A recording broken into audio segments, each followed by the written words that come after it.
Before this time, a civil engineer is not needed in the oil and gas sector. But later, they saw what or the capacity of what a structural engineer can do in the industry. Now, this is a steel shed which we are currently designing for an oil and gas company here. And then you could see also here on the Protastructure where we did the actual modeling. Okay, that is fine. So this is the model of the steel shed you just saw right now. And also we have run the design, and although we are tends to choose most of the materials, can see that these pole lines are failing, which we want to increase the size of the pole line because currently they are so small. Yeah, this was the initial size that we use, but we are going to increase them a bit to at least UPM 100 or UPM 120.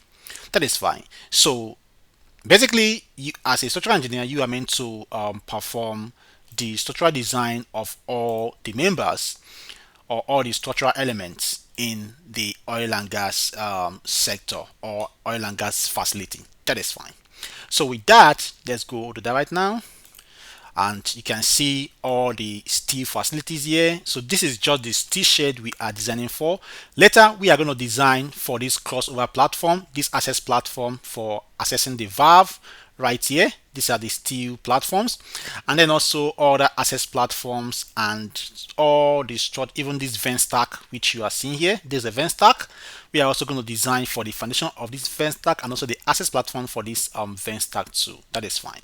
So, and also all the pipe supports that is going to be carrying these pipes, we are also going to design for that too. Correct. So we are just going to get started for that and then see you on our Ekidel YouTube channel and also the Ekidel Oil and Gas channel. Thank you and then bye for now. Bye then. Yeah, yeah.